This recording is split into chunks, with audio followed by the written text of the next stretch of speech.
What's down? Ang down, ang babang-baba, yung mga Pilipino. Kaya sa ngalan ng lahat ng mga kapwa ko, artistang nasa entablado ngayon, pati na rin yung mga artistang nasa baba at nasa iba't ibang lugar na nakikisama sa amin, binabati po namin kayong lahat. Mabuhay kayo, mga kapwa namin Pilipinong nanakawan ng gobyerno. Mabuhay kayo. Yan ang pagbati natin sa isa't isa.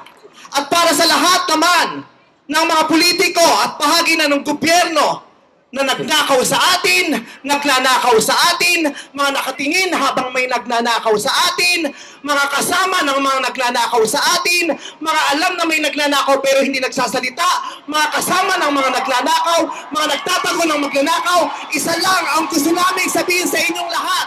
Patawad kay Father, pero putang ina ninyo! Puta-puta ka ng mga putang ina nyo!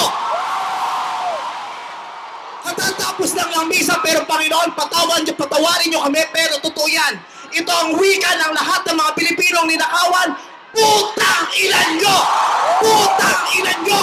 Putang ina nyo! Putang ina nyo! Putang ina nyo!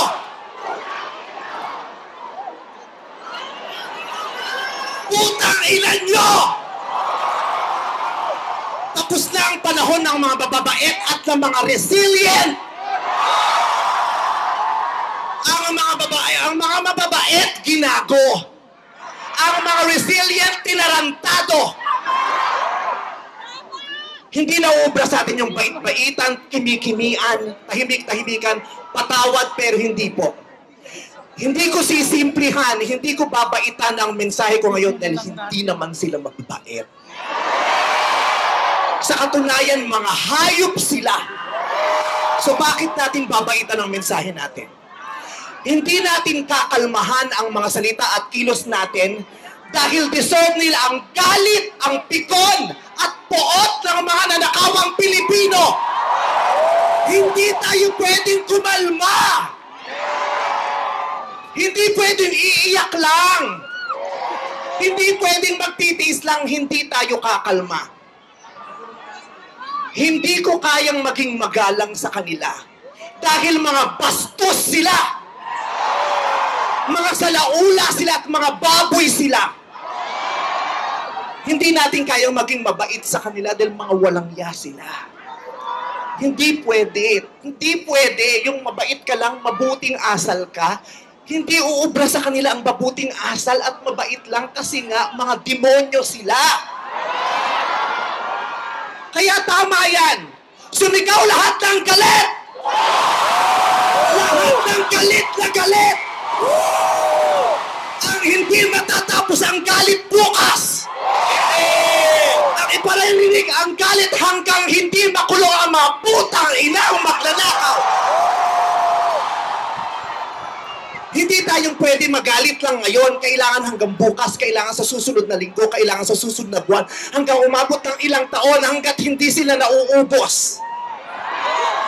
Walang mawawala sa atin kasi ubos na tayo. Kaya ang gagawin natin ngayon ay babawi na tayo. Ikulong ang mga magnanakaw. Para sa akin, hindi nga sapat ang kulong. Dapat patayin ang mga korap na magnanakaw.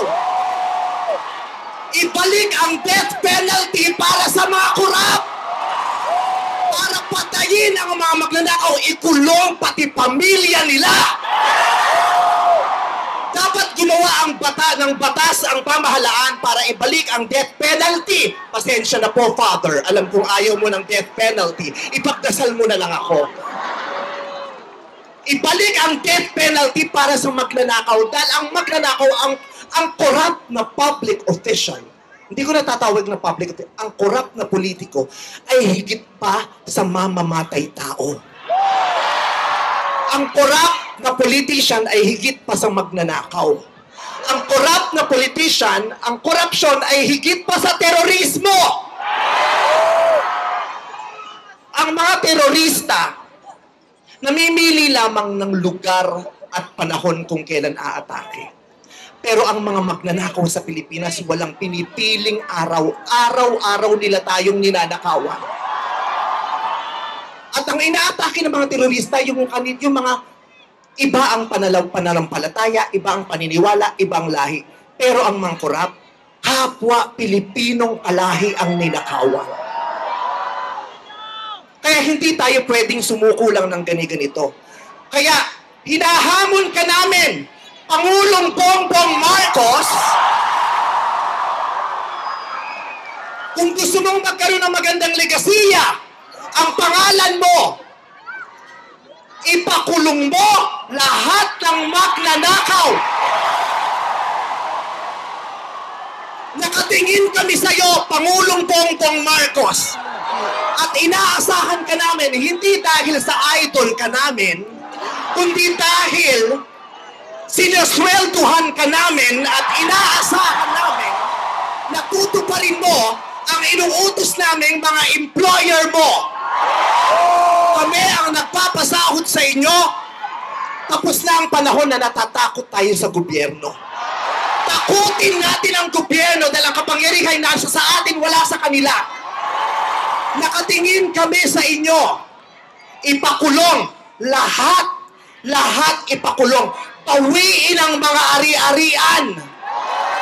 Bawiin ang mga ari-arian. Pati atay, i-donate, ibigay ang atay. Pati mata, i-donate, walang ititira kasi nga, hindi tayo pwedeng maawa dahil mga putang ina nila. Maraming salamat sa inyong lahat.